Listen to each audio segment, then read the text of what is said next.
Hi, so I thought I would make a video to illustrate some of the points I was talking about in the thread as opposed to just trying to type more about it. I don't know.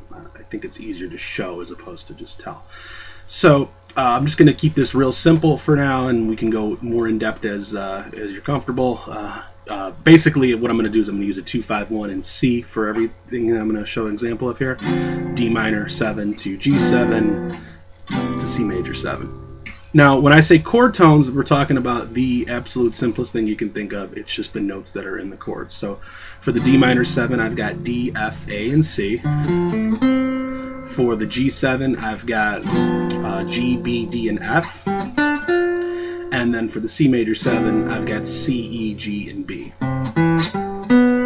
Now, I can literally just play the chord tones to approach that. Let's if I had,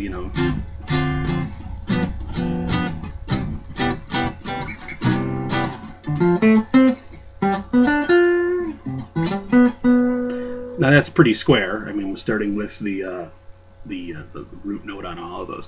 But we can start to mix those up a little bit. We can start to play, maybe if I started up on that D minor 7, come down on the C, on the G, and then maybe down on the C. Maybe end on a note that's a little bit more interesting than a root. That's ending on the 7th there. So that line would be.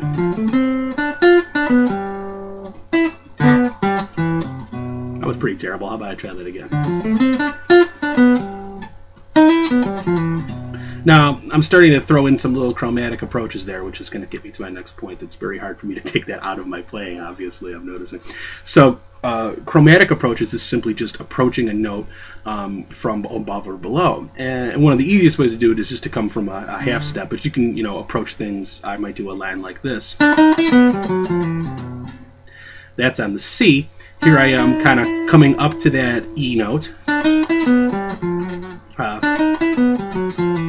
There we go, all the way chromatically down. And then ending on the B on the 7th. Sounds jazzy already. It's really, just one of the quickest ways to fake it, as I say.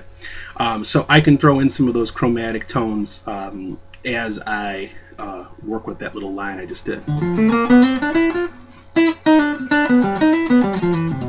Alright, there is the same basic outline there. Alright, now there I am working my way up.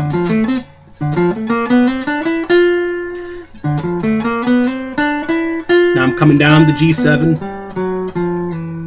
and into the C. I know I'm not playing it the same way twice every time, but there's so many different ways that you can just approach that. Now, the other thing I talked about was extensions. Now, extensions are notes that are not necessarily in the chord of the moment. We'll use the C as the example here. But they're still notes that are fair game. They are part of that sort of major chord family or dominant chord family or minor chord family. So, with something like the C major 7, I've got C, E, G, and B, again, are my notes. But I also know that the D, the 9th, is a fair note to play. Okay, I can get away with adding the 6th, the A. Those are all chords that would sound good. Those are all notes that'll sound good in my improvisation.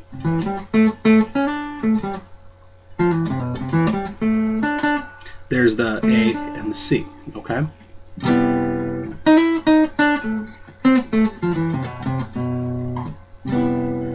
Now, the other thing we talked about, too, was this idea of superimposing arpeggios, and this gets a little more complex. I'll just stick with the very basic example that I gave in the thread, which was talking about taking notes, taking the 3rd note of each chord, and then staying in the key, and then using the arpeggio of the chord that starts on the 3rd.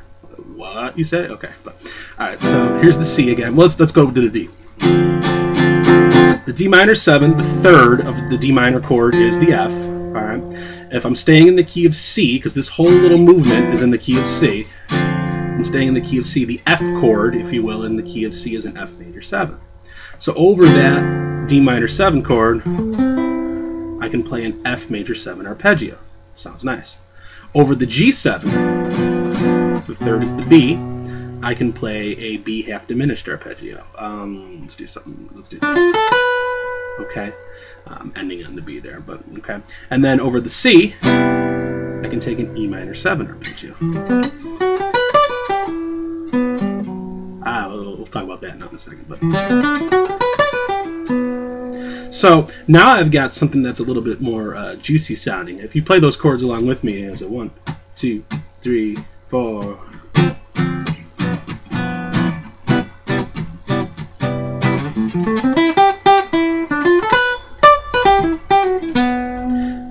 We're getting into territory that's just it's a little more off the beaten path. It's still all chord tones. It's still all really safe choices, but starting to do some of that stuff maybe with some chromatics. Then we're starting to get into some hipper choices. And the great thing about this stuff,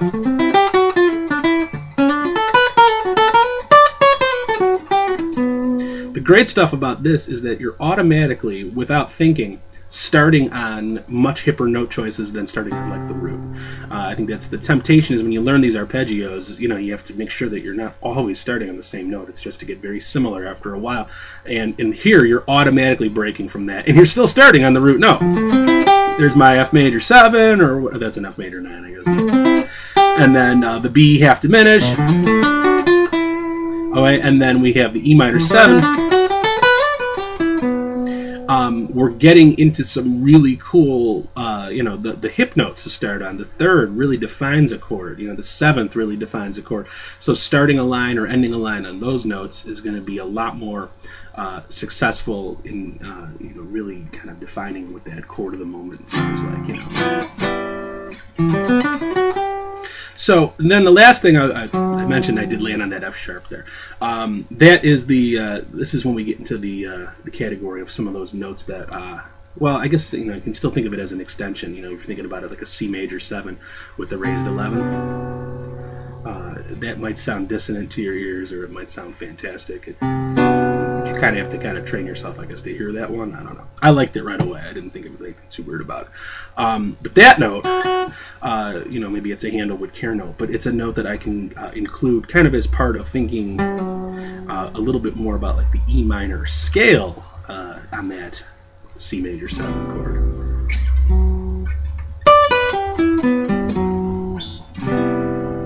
It's just a sound I like. I thought I'd throw that out there, but maybe that's getting a little bit too far ahead of ourselves, and I don't want to, you know, want this to be helpful. I'm sure the dog obviously wants it to be helpful as well. So I'm gonna stop the video now. Obviously, someone's at the door. I hope this helps out a little bit. Let me know if it does or if it doesn't, and we can go into further detail with this stuff as well.